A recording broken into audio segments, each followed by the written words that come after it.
gente. Meus queridos, um prazer estar aqui. Eu sou o Lucas, eu e minha esposa, nós somos pastores do Abatim, lá na aba da Fazenda Rio Grande.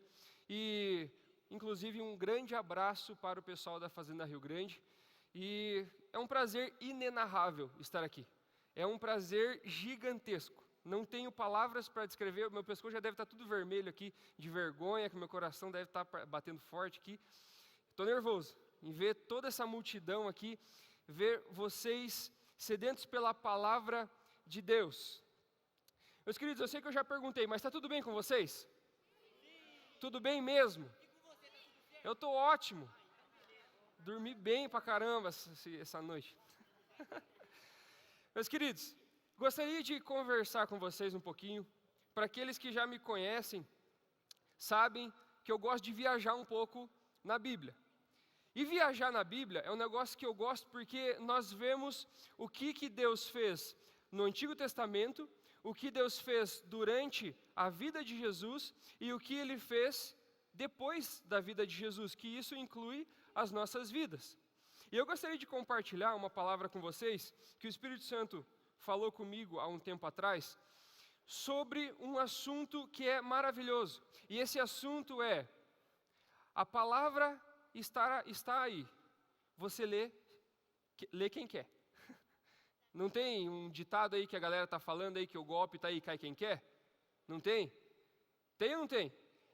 Então participem comigo. Não tem um negócio que diz aí que o golpe está aí, cai quem quer?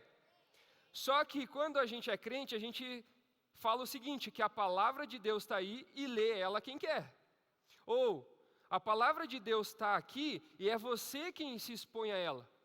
E você como cristão, junior, adolescente, jovem, líder, co-líder e anciões e sêniores da igreja, você só vai entender o que a palavra de Deus diz sobre você, você só vai compreender, receber e desfrutar a partir do momento que você estuda ela, que você para e lê a Bíblia, lê a palavra de Deus. Deus, Ele é um Deus maravilhoso, deu Jesus para se entregar por nós, Jesus é um irmão maravilhoso e deu o Espírito Santo para estar junto conosco, e o Espírito Santo ele é tão maravilhoso que se materializa a nós através da palavra de Deus, chamada Bíblia. Então, se exponha à palavra de Deus. E eu gostaria de conversar com vocês um pouquinho sobre Números 13. Quem aqui já leu algum texto do Antigo Testamento? Já leram? Nesse texto que você leu, você encontrou Jesus nele? Encontrou? Top. Quem nunca encontrou Jesus no Antigo Testamento aí, levanta a mão. Nunca encontrou? Então hoje vocês vão encontrar. Sabiam? Porque se você ler a Bíblia, se você ler a palavra de Deus, se você ler o Antigo Testamento com a ótica de Cristo, ou seja, com uma visão tentando encontrar Cristo no Antigo Testamento, a palavra de Deus vai fazer muito mais sentido para a tua vida. E eu quero conversar com vocês hoje sobre Números 13. Lá em Números 13 diz assim, eu quero ler desde o começo, e se você não fez a sua devocional hoje, você vai fazer agora, tá bom? Então diz lá, ó, Josué, não, é 13, não 14. Números 13, aleluia. Números 13, não tem? Capaz, não tem Números 13 na Bíblia? Então eu vou ler na minha versão aqui. Vamos lá. Números 13 diz assim, ó. Ele começa dizendo assim: E o Senhor disse a Moisés: Envie alguns homens em missão de reconhecimento à terra de Canaã, terra que eu dou a vocês. Deus aqui está falando para Moisés que ele vai fazer com que eles batalhem para ganhar a terra? Não. É por isso que vocês têm que ler a Bíblia. Quem aqui tem matéria de português na escola? Se você não levantou a mão, você está mentindo. Então, faz o seguinte, quem aqui tem matéria de português na escola? Levanta a mão. Na matéria de português, se você não viu ainda, você vai ver uma matéria chamada interpretação de texto. Para aqueles que vão fazer Enem, vão fazer vestibular, quer fazer alguma coisa da vida, você precisa saber interpretar um texto. E, dentro disso, de saber interpretar um texto, você tem que saber o que esse texto está dizendo. Então, quando lá, no versículo 2 de Números 13, está falando, envie alguns homens em missão de reconhecimento à terra de Canaã, terra que eu dou. Não é terra que vocês vão ganhar, não é terra que vocês vão batalhar e vão vencer, que vocês vão se apoderar dela. É terra que eu dou. Deus está falando para Moisés que eu vou dar uma terra a vocês. Dar. Graça. Graça. Ou seja, você não precisa brigar, você não precisa batalhar, você não precisa se esforçar, você não precisa. A única coisa que você precisa fazer é receber. E se você não começou a ver Jesus nesse segundo versículo, aqui em Números 13, você já vai ver ele lá na frente. Envie um líder de cada tribo dos seus antepassados. Só um parênteses aqui. O líder de cada tribo, ele era o homem mais capacitado para aquela tribo para qualquer atividade. Ou seja, ele muito provavelmente era o cara mais em forma, ele era o cara mais inteligente, ele era o cara mais, não vou dizer bonito porque algumas características de beleza são distintas de pessoas para pessoas. Mas muito provavelmente ele era a pessoa mais forte e mais capacitada para uma batalha, para um reconhecimento. Aqui, por isso que eu estou fazendo um parênteses. Cadê os meninos e homens daqui? Piazada, faz uns exercícios aí, beleza? Então, entra numa academia aí, começa a ficar fortão. Eu só casei porque eu fazia academia na época que eu conhecia minha esposa, tá bom? Então, fica aí o testemunho. Assim Moisés os enviou do deserto de Parã, conforme ordem do Senhor. Todos eles eram chefes dos israelitas. Aqui ele vai falar qual que era o nome de cada um e qual que era a sua tribo.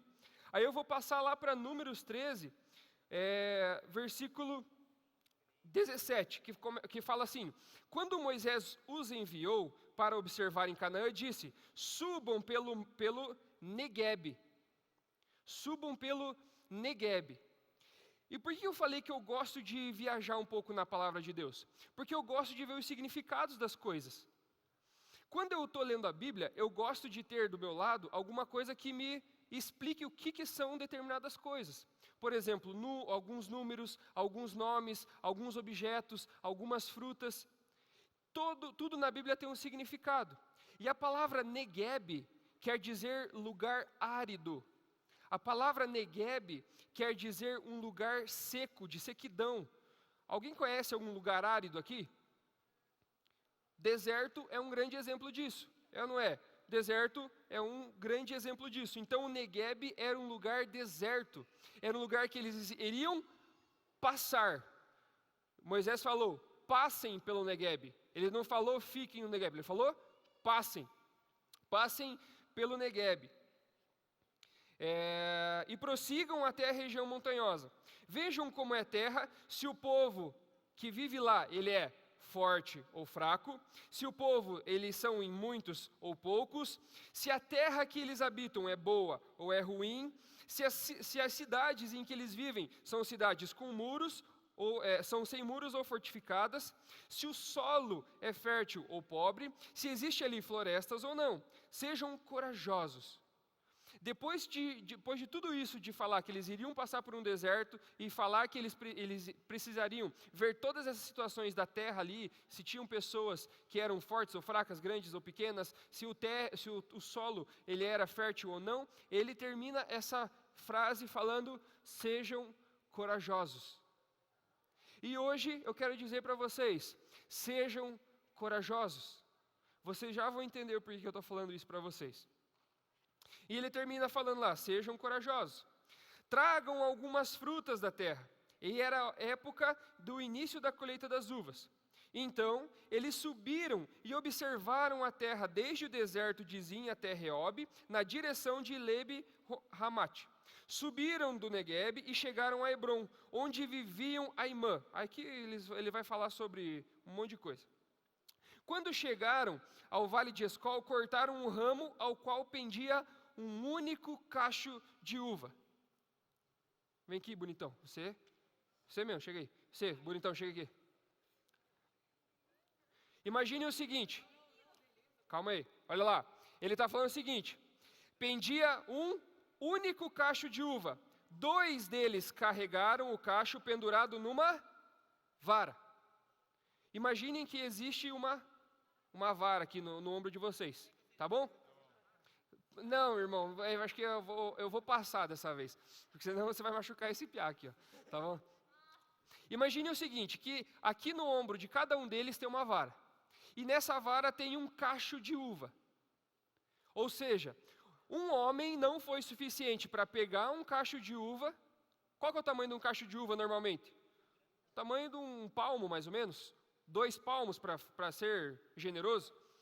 Imaginem que esse cacho de uva, ele era tão grande, ele era tão frutífero, que esse cacho de uva, ele tinha tanta uva, que precisou de 2 homens para levar um cacho. Aí eu fiz um cálculo bem básico. Por exemplo, você já levantou um saco de cimento? Já levantou? Quantos quilos tem um saco de cimento? 40 quilos. Um saco de cimento tem 40 quilos. Se você sozinho conseguiu levantar um saco de cimento de 40 quilos, foi difícil, tudo bem. Por isso que eu falei para vocês fazerem academia pesada, se exercita. Então, se sozinho você conseguiu levantar 40 quilos, por que precisou de 2 pessoas? Quer dizer que esse cacho de uva tinha pelo menos 2 vezes o valor de um saco de cimento. Eles não tinham cimento na época, mas já é uma unidade de medida. Um cacho de uva da terra de Canaã. Basicamente, aí, 80 quilos. Obrigado, era só para mostrar que tinha um cacho de uva bem grande aqui. Um cacho de uva de aproximadamente 80 quilos. Aí eu estava conversando com alguns amigos, alguns líderes que andam junto com a gente sobre isso. E a gente estava se perguntando, será que a uva era grande ou eram uvas pequenas com muita uva nesse cacho? Aí nós temos no nosso meio lá um irmão que ele é agrônomo. E ele nos esclareceu.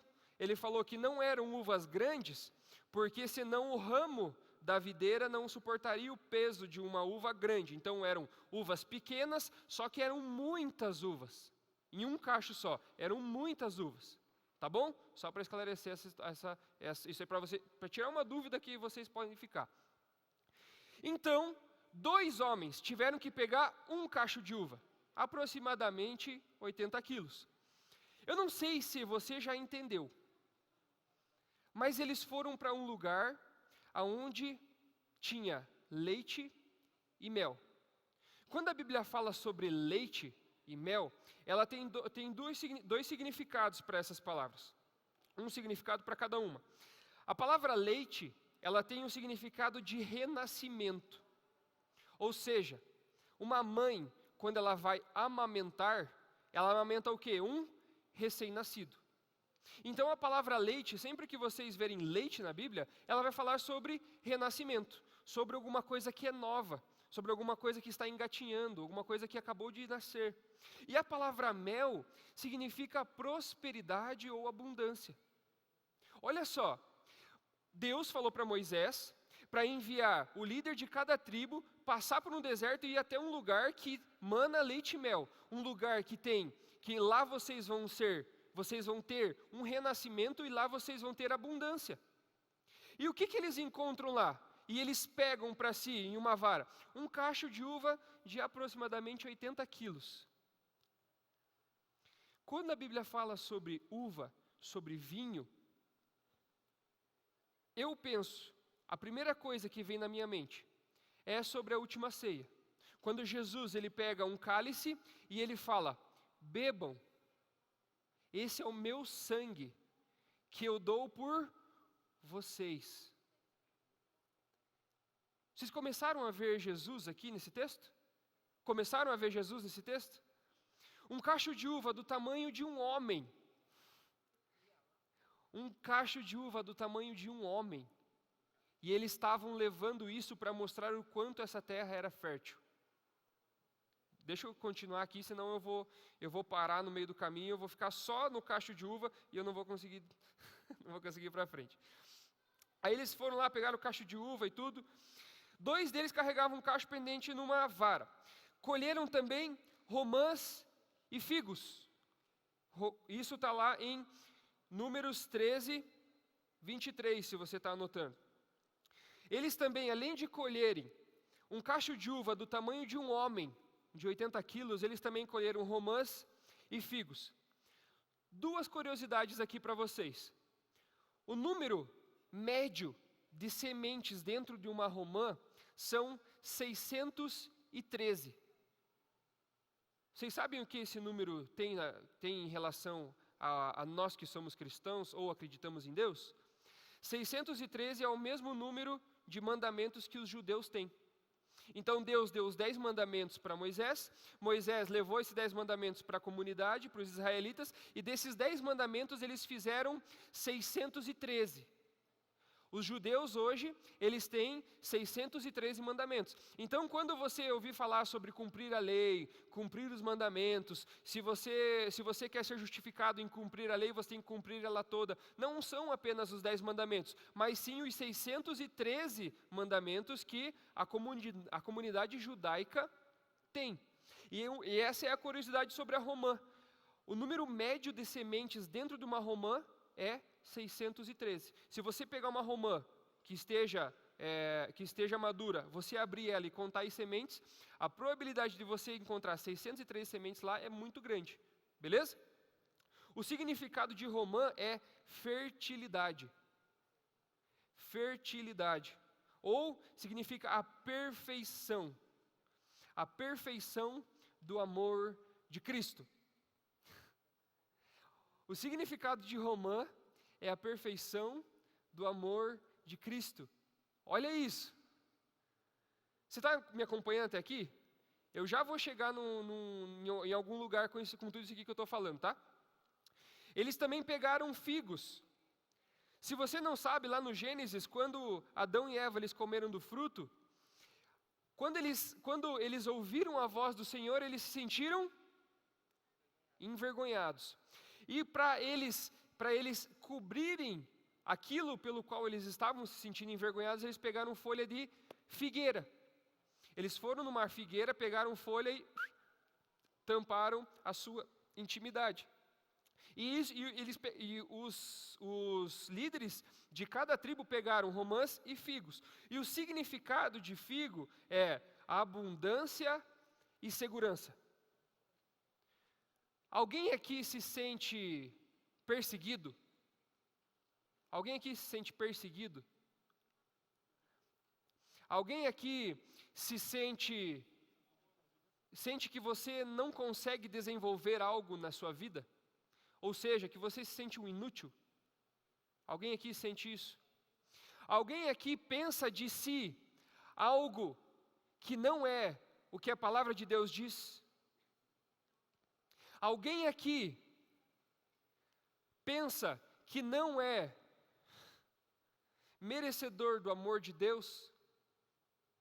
Alguém aqui pensa que qualquer coisa que você fazer na sua vida vai afastar você do amor de Jesus? Você pensa alguma coisa sobre você mesmo, tá? Sobre você mesmo. Se você pensa isso, eu quero convidar você agora. Repita uma oração comigo agora. Fale assim: Senhor Jesus, eu declaro que todo pensamento, que toda palavra, que toda sentimento que fala que eu não sou digno, que eu não posso, que eu não consigo, que eu sou um ninguém, que eu sou um zero à esquerda, eu declaro agora, em nome do sangue de Jesus, saia. Eu declaro que eu sou abundante, eu sou seguro, eu sou próspero, eu sou fértil, e eu tenho o sangue de Jesus sobre a minha vida, que me limpa, que me restaura e que me dá acesso ao Pai. Amém. Aleluia. Aleluia. Glória a Deus. E o texto continua falando que eles pegaram tudo isso e voltaram. Quando eles voltaram, eles falaram assim, gente, agora eu vou só contar a história, para eu tentar encurtar um pouquinho o tempo. Eles falaram assim, gente, a terra que tem lá, um cara chamado Caleb voltou e falou, gente, a terra que tem lá é da hora. A terra que tem lá tem mana leite e mel. A terra que tem lá tem uvas do tamanho de um homem, cachos de uvas do tamanho de um homem. Cara, a terra que tem lá tem romãs, tem figos. Sim, a terra que tem lá tem gigantes. Sim, a terra que tem lá tem muros. Sim, a terra que tem lá eles são em grande número. Mas nós vamos ganhar aquela terra porque o Senhor diz que nós vamos ganhar aquela terra. Isso Caleb falou. Isso Caleb falou. Só que daí o que acontece? De 12, apenas Caleb falou isso. Se você quiser ler isso na Bíblia, não foi Caleb e Josué que falaram primeiro. Primeiro foi só Caleb. Aí Caleb falou isso e tal, de repente toda a comunidade começou a pensar, puxa, mas tem gigantes. A terra é boa? É, mas tem gigantes. A terra está sendo nos dada por herança? Está, mas eles são em grande número. Aquela terra mana leite e mel, mas eles têm muros tão grandes, eles têm muros tão altos. Toda a comunidade de Israel começou a pensar que eles não conseguiriam e eles não teriam aquela terra que Deus estava dando a eles. E eles começaram a murmurar, ai meu Deus, se não tivéssemos saído do Egito. Ah meu Deus, porque no Egito a gente era escravo, mas ainda assim a gente tinha um pãozinho para comer. Ah, meu Deus, quem dera a gente estivesse lá no Egito agora, levando chicotada, levando pedrada, levando pedra para cima e para baixo, mas no final do dia a gente comia um pãozinho. Galera, os caras estavam pensando isso. Leia a Bíblia que você vai ver. E eles falavam, ai de nós, quem dera estivéssemos no deserto. E inclusive a Bíblia fala, aqui no capítulo 13, que eles se organizaram e estavam colocando um líder para que esse líder levasse eles de volta para o Egito. Lugar de escravidão, lugar onde eles não tinham herança, lugar onde eles não desfrutavam daquilo que Deus estava dando a eles. E eles falavam, ai de nós, quem dera voltássemos para o Egito. Então, lá em Números 14, aí é que entra Josué. Aí entra a figura de Josué. Era Caleb brigando com todo mundo e a influência de Caleb fez Josué também mudar de ideia. E aqui eu quero perguntar para você, o que você tem feito? Tem influenciado as pessoas a acreditarem que Deus tem uma herança para elas, tem algo novo para elas, tem uma salvação para elas, tem o sangue de Jesus para elas, ou o que você está falando está influenciando elas a voltar para o Egito e a escravidão?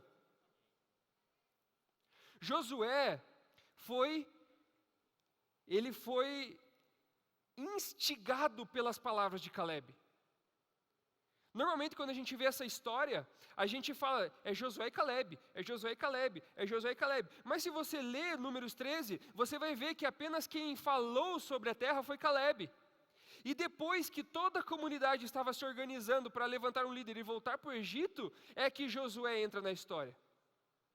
E Josué, e aqui é só para explicar que você é influência. Você é influência.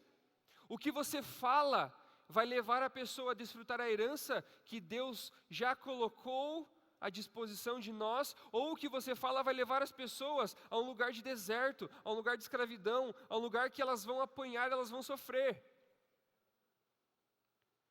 Saibam que nas tuas palavras existe palavra de vida e de morte. Eu ouço isso há pelo menos uns 10 anos, nessa igreja. Eu não contei a minha história para vocês, mas eu sou da Comunhão Cresçaba desde 2002. E desde que eu me lembre, e quando eu estava até sentado no lugar de vocês, eu ouvia isso. A liderança mudava, mas a palavra de Deus continua. A liderança mudou, e a palavra de Deus continua. E a palavra de Deus continua dizendo que na tua palavra existe palavra de vida e de morte. E que se você declarar vida, você vai colher vida, e você vai desfrutar de vida. E que se você falar morte, se você declarar morte, o que você vai colher, ou o que você vai influenciar é morte. E lá em Números 14, 6, ele fala assim, Josué, filho de Num, e Caleb, filho de Jefoné. Quem quiser dar quem quiser dar uma dica aí de nome de irmão, Jefoné é um nome top. Dentre os que haviam observado a terra, rasgaram as suas vestes e disseram a toda a comunidade dos israelitas: a terra que percorremos em missão de reconhecimento é excelente. A herança que Deus quer te dar é excelente.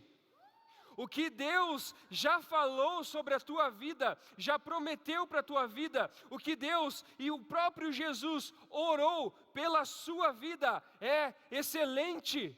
Aleluia! Obrigado, Jesus. Obrigado, Jesus. Obrigado, Jesus. Obrigado, Jesus. Se o Senhor se agrada de nós, e hoje eu quero te dizer, Ele se agrada de nós por causa de Cristo.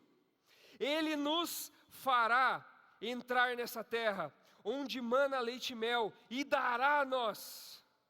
Somente não sejam rebeldes contra o Senhor, e não tenham medo do povo da terra, porque nós os devoraremos como se fosse pão. E se você não tinha visto Cristo até aqui, eu quero te mostrar isso.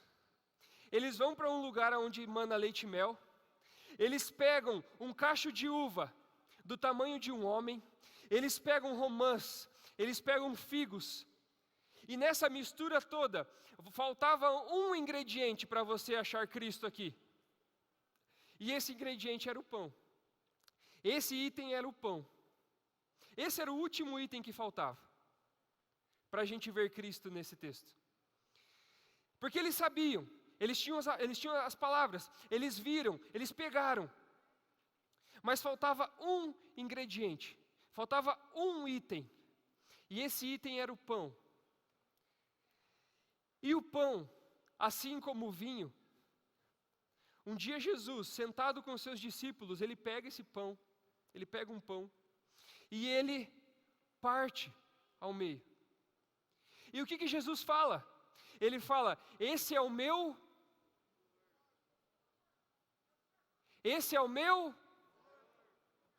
vamos dizer de volta todos juntos, esse é o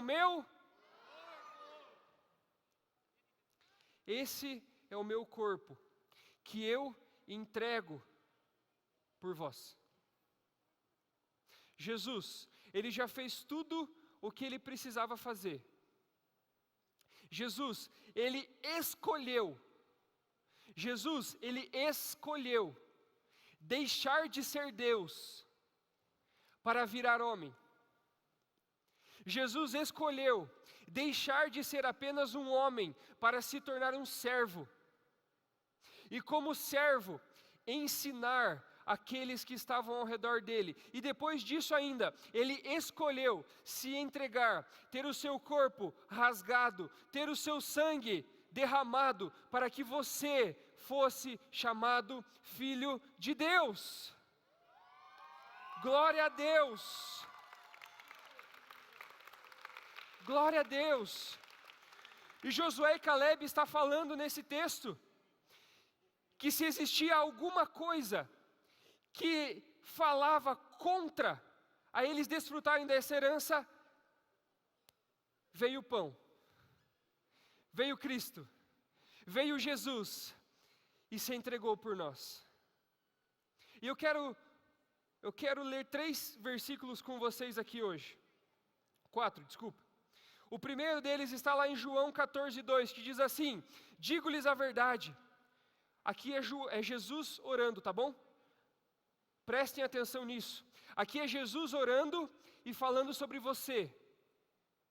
É por isso que eu falei sobre o Antigo Testamento, sobre a história enquanto Jesus estava vivo e a vida depois de Jesus. Porque Jesus está falando sobre nós. Digo-lhes a verdade. Você acha que Jesus iria mentir? Você acha que Jesus iria falar alguma coisa que não era verdade? Você acha que Jesus iria diminuir alguma coisa para falar sobre você? Então, se você não der uma salva de palmas depois de ler esse texto aqui, calma, é depois de ler o texto. Calma aí. Digo-lhes a verdade, João 14:12. Aquele que crê em mim fará também as obras que tenho realizado. Fará coisas ainda maiores do que estas, porque eu estou indo para o Pai, e eu farei o que vocês pedirem em meu nome, para que o Pai seja glorificado no Filho. O que vocês pedirem em meu nome, eu farei. E Jesus está falando sobre você, Jesus está falando para você, na sua escola, no seu círculo de amigos, quando você estiver jogando, quando você estiver jogando bola, quando você estiver estudando, quando você estiver tocando, quando estiver na igreja, quando estiver no meio dos teus amigos, Jesus será glorificado por você, e quem está falando isso não sou eu, quem está falando isso é Jesus. Glória a Deus. Eu quero finalizar com esses 3 textos, que fala sobre a sua herança, que fala sobre vivermos a herança, que fala sobre vivermos o que Deus tem para nós, num reino chamado luz. Romanos 8:19, a natureza criada aguarda ansiosamente com que os filhos de Deus sejam revelados. A partir do momento que você revelar, a natureza vai começar a se mover ao teu lado. Glória a Deus. Mateus 5:5, bem-aventurados os humildes, pois eles receberão a terra por herança. Se você quer receber a terra como herança, seja humilde. Não tenha problema nenhum em perder, em abrir mão e doar o que você tem. Seja humilde. E para finalizar, Colossenses 1:2, dando graças ao Pai, que nos tornou dignos de participar da herança dos santos no reino da luz. Se você faz parte desse reino maravilhoso chamado Reino da Luz, o reino do nosso Senhor Jesus, eu quero convidar você, se levante, dê uma salva de palmas e vamos adorar ao nosso Deus maravilhoso. Aleluia!